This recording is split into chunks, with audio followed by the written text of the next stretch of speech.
And next, we have waiting in the wings, two representatives of our Equity Advisory Committee on Aging and Disability, EACAD. The role of the EACAD committee is to ensure an equity lens to the MPA's development, implementation, and evaluation. Representing all of the members of the EACAD committee, we have here with us Cheryl Brown, former state assembly member and chair of the executive committee for the California Commission on Aging. Woo! And Vincent Crisostomo, Director of Aging Services, San Francisco AIDS Foundation. Welcome, Cheryl and Vincent.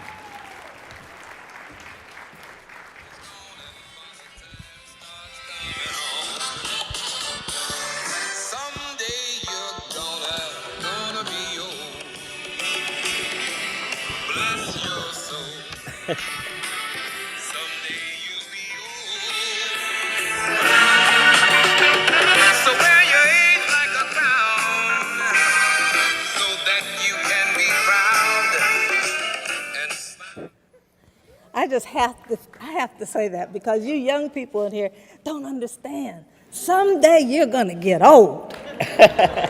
And you want to get old and age well. And that's what we're trying to do with this master plan for aging and with the initiatives that have come about as a result of the governor. And the governor went through it, so he understands.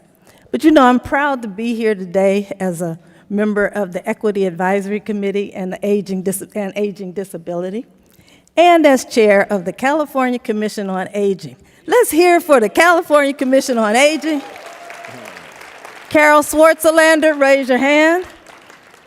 Since our early days of developing recommendations for the master plan, we have long noted that equity needs to be baked in to the master plan for aging, and not something that's an afterthought or that you sprinkle it on. Equity is about ensuring that we intentionally uplift the voices of people who are underrepresented, underserved, and underheard or unheard. That includes Blacks, that includes Latinx, Asian American and Pacific Islanders, tribal, and LGBTQIA populations. Equity is about hearing from and engaging these populations of older adults and people with disabilities and caregivers. To this end, the Equity Committee on Aging and Disability has elevated the priority recommendations to advance equity in the Master Plan for Aging. Our first recommendation is to establish an Aging and Disability Lived Experience Advisory Board to ensure that we amplify the voices of all Californians in that Master Plan for Aging. The second recommendation is to develop an equity framework that provides a way to measure how the state's advancing equity in the Master Plan for Aging's initiatives. You know, what happens is if you don't know how to define and measure equity, then it's difficult to know if you have met those goals and those objectives. Finally, the Equity Advisory Committee is recommending a focus on tribal populations with a plan to consult with and hear from California's tribal elder partners. This will enable us to better understand how we might work together to address needs and elevate the voice of California's indigenous community in that Master Plan for Aging. And that way, nobody is left behind. Everybody is a part of Master Plan for Aging, and everybody's a part of getting older in the state of California. Thank you.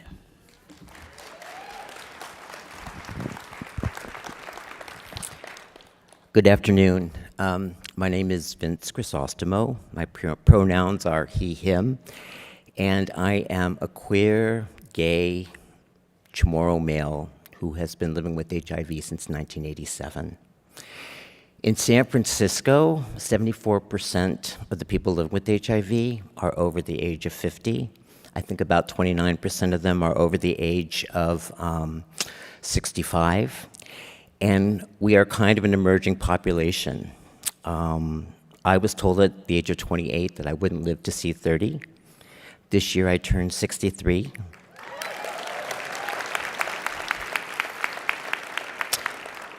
Somewhere in between it all, I took care of a lot of friends. I lost hundreds of friends.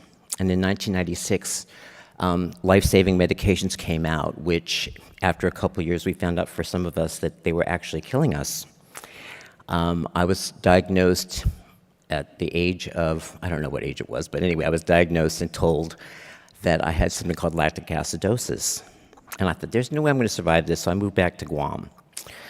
But lived experience, it's so important.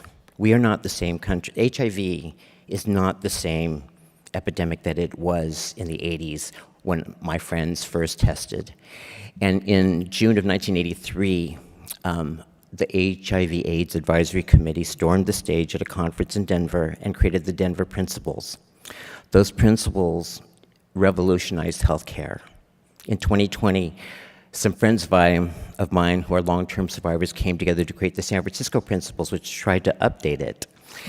And in 2016, we had the Dignity Fund in San Francisco, which funds a lot of life-saving services, and a lot of that, the voters, I think, passed it by 63%, but a lot of that was because people came forward with their lived experience. And so I'm proud to be a part of the Master Plan on Aging Equity Committee because, honestly, I never thought I would be here. And in 2018, when my parents were both committed to a skilled nursing facility, even though I'd taken care of hundreds of friends and clients, it did not prepare me to take care of my parents. And so everything that I've heard today just comes back to honor that experience. And I am proud to stand in front of you today, living, breathing, as an example of what can happen when people get the services that they need. Thank you very much. Oh, and if I could say one more thing, our Denver Principles revolutionized the healthcare system. I keep saying we need to revolutionize the aging system because it moves a lot slower, you know? So anyway, thank you.